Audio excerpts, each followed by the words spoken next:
Recently, RBC published a report, which is part of their economic outlook, indicating that Canada needs to increase its immigration targets further. To be specific, by another 60%. Are they insane? Let's talk about it.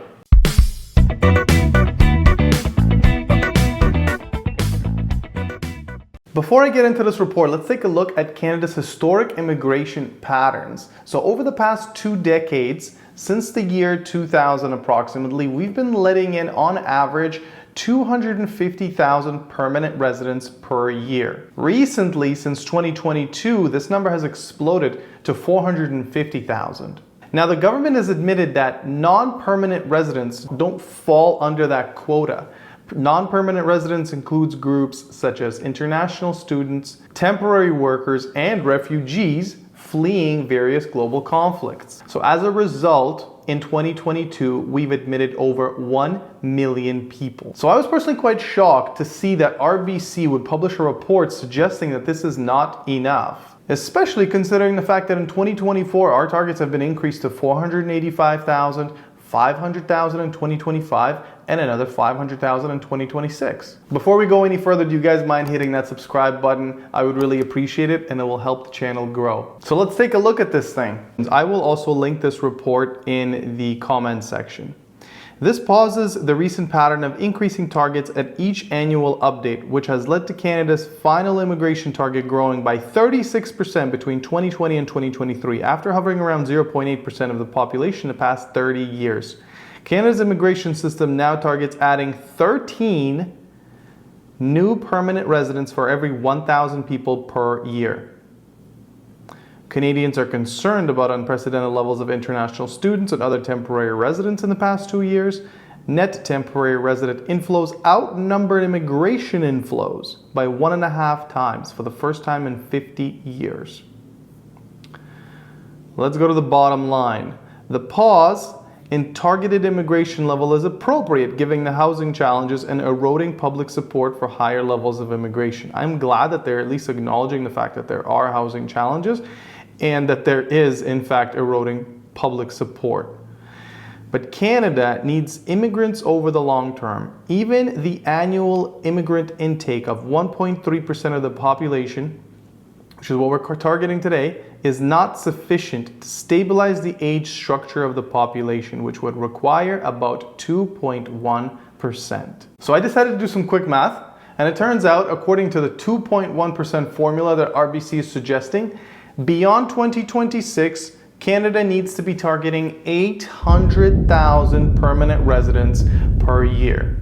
Now keep in mind again, this doesn't involve non-permanent residents. In theory, immigration is positive for any country, boosts the economic activity, the GDP, provides demographic balance, and there are other benefits as well.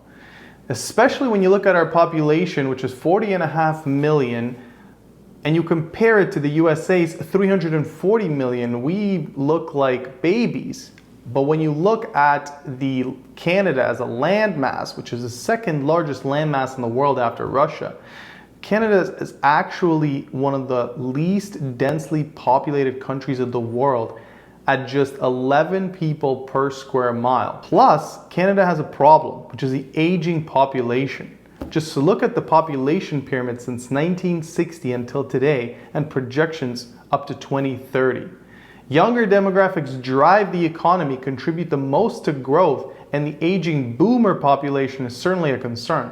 On top of that, we have a shortage of skilled labor. So I guess it's rather reasonable to say that we can accept more immigrants, right? Well, lately, the Trudeau government has been catching a lot of heat for their excessive immigration numbers and the issues that go hand in hand with it. According to a recent poll, half of Canadians want fewer immigrants. Unwanted effects of massive immigration have been visible, which has increased strain on our already below par infrastructure, so transit infrastructure.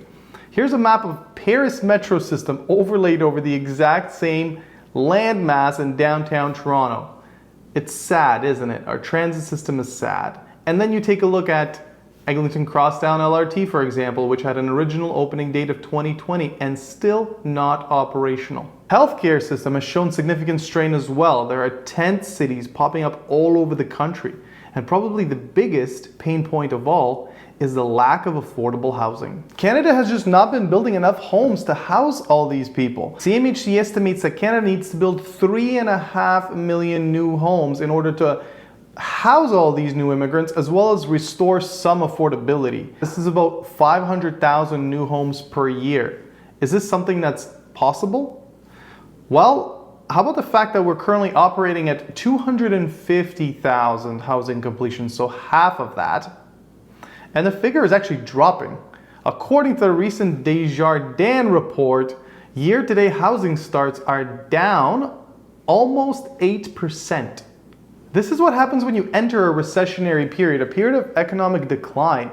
Housing starts are bound to slow. Immigration is incredibly important and it looks like it's here to stay. Manhattanization of Toronto is upon us. I already refer to it as the New York of Canada. The truth is, if this type of immigration continues, new economic centers will form as affordability in cities like Toronto and Vancouver continues to deteriorate further. Look at a city like Calgary, for example. Its population is growing at a record pace due to both significant interprovincial and international migration. Look for more Canadian cities to emerge out of irrelevancy and develop into the next Calgary, possibly places like Moncton, New Brunswick, Halifax, and potentially others that are not on our radar yet. Despite the public outcry regarding record levels of immigration, the newly appointed housing minister says, "We hear you, concerned Canadians. However, we see no world in which we can bring it down right now. Best we can do is freeze it for 2026, meaning there will be no change between 2025's target of 500,000 and 2026 of 500,000. After that, it's safe to assume the immigration is up and away again. Even the new, hopefully, Prime Minister of Canada, Pierre Poilievre, is dodging questions regarding reducing immigration targets. And this is no surprise because allowing immigration targets to be reduced will slow down the Canadian economy in a big way, and no politician wants that on their track record. In the end, reports such as this one from RBC are only going to further reinforce the Canadian government's position on bringing more and more immigrants down the line. What are your thoughts? Are these targets sustainable, or should we scale them down in order to allow housing completions to catch up? I personally think so. Feel free to share your thoughts in the comments section and don't forget to subscribe.